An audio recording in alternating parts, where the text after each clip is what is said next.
इधर आज से बिहार विधानसभा का शीतकालीन सत्र शुरू हो रहा है। 25 और 29 नवंबर को तक चलेगा सत्र। सुबह 11 बजे से शीतकालीन सत्र का आगाज होगा। 5 दिनों तक विधानसभा का सत्र चलेगा।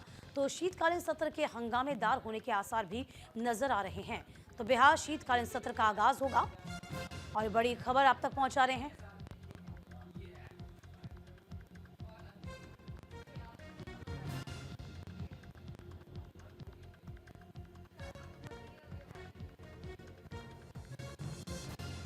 बड़ी जानकारी, बड़ी खबर है, जहां आज बिहार विधानसभा का शीतकालीन सत्र शुरू होने वाला है। कई अहम मुद्दों पर चर्चा विचार विमर्श किए जाएंगे।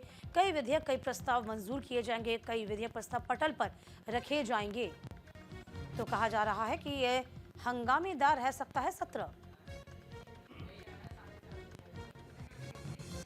राजीव हमारे सहयोगी इस पूरी खबर पर नजर बनाए हुए हैं। राजीव, देखिए, बिहार विधानसभा का शीतकालीन सत्र शुरू हो जाएगा 25 नवंबर से 29 नवंबर तक इसका वक्त है। लेकिन इस सत्र के दौरान क्या कुछ विधेयक पास हो सकते हैं? हालांकि ये भी कहा जा रहा है कि ये सत्र हंगामेदार रह सकता है।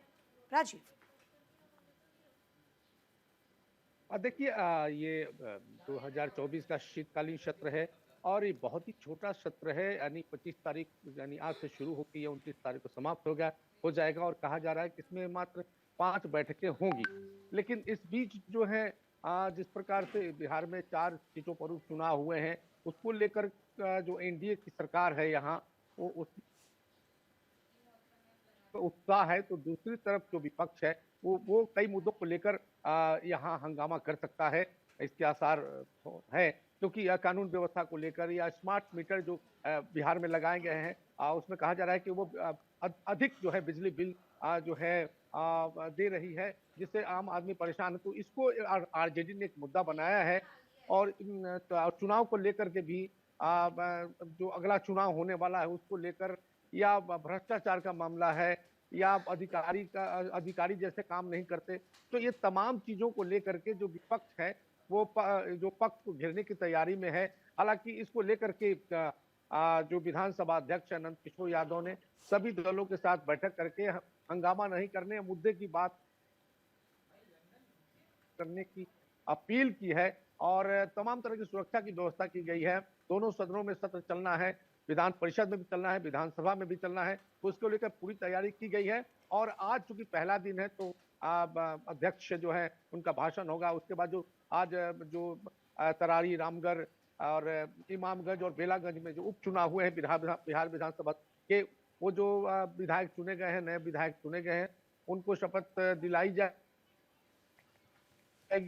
और उसके बाद जो है अनुपूरक बजट पेश करने की, जो द्वितीय अनुपूरक बजट है उसको पेश करने की बात कही जा रही है। तो इतना कार्यक्रम आज है। हालांकि पहला दिन बहुत ज्यादा कार्यक्रम नहीं होता है, पहले दिन औपचारिकता निभाई जाती है। लेकिन पहले दिन ही आरजेडी की तरफ से या विपक्ष की तरफ से कह सकते हैं कि सरकार को घेरने के लिए तमाम तैयारियां की गई है। जी, जाहिर सी बात है, विपक्ष तो घेरेगा ही, लेकिन इस बीच क्यों सत्र इतना छोटा रखा गया? इसकी कोई विशेष वजह?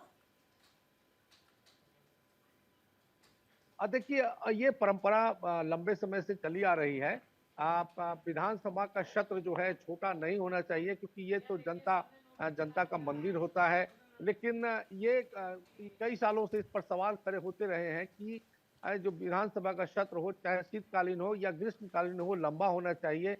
लेकिन चूंकि सरकार जो चाहती है, उसी हिसाब से ये तय होता है। और ये एक छोटा सत्र है, इसको लेकर के भी हंगामा हो सकता है, क्योंकि जो मुद्दे रहते हैं, जनता के मुद्दे रहते हैं, उस मुद्दे पर डिस्कशन ठीक से नहीं हो पाता है। और एक कहा यह जाता है कि सरकार हंगामा ज्यादा न हो, इसके चलते सत्र को एक कह सकते हैं छोटा कर दिया जाता है। और जल्दी जल्दी जो उनकी कार्रवाई होती है उसको पूरा कर लिया जाता है। तो ये एक कह सकते हैं कि लोकतंत्र के लिए अच्छा नहीं है। लेकिन ये लंबे समय से यही हो रहा है। पहले जो सत्र होता था इतना छोटा नहीं होता था, कम से कम 15 दिन, 1 महीने सत्र चलते थे। लेकिन बाद के दिनों में ये एक तो ये परंपरा आपको चली नहीं आ लगता रही है। ऐसा राजीव, ये खाना पूर्ति भर हो जाती है? क्योंकि 5 दिनों के सत्र में एक लिमिटेड बैठकें होती हैं, इसके बाद कोई भी प्रस्ताव पटल पर रखा जाता है तो उस पर प्रॉपर चर्चा नहीं हो पाती, विपक्ष का हंगामा अलग होता है। तो जाहिर सी बात है, ये महज खाना पूर्ति नजर आती है जो आजकल जिस तरीके से ट्रेंड में चल रहा है। जी बिल्कुल, ये तो बिल्कुल ही खाना-पूर्ति वाली ही बात है, क्योंकि जो सत्र है, वो सत्र को ज़्यादा से ज़्यादा चलने से जो विधायक होते हैं, अलग-अलग मुद्दों को उठा सकते हैं। लेकिन हाल के दिनों में एक परंपरा सी बन गई है कि अ, पक्ष पक्ष के तरफ से जो सत्र को छोटा किया किया जाता है और विपक्ष की तरफ से सिर्फ हंगामा और हंगामा ही किया जाता है।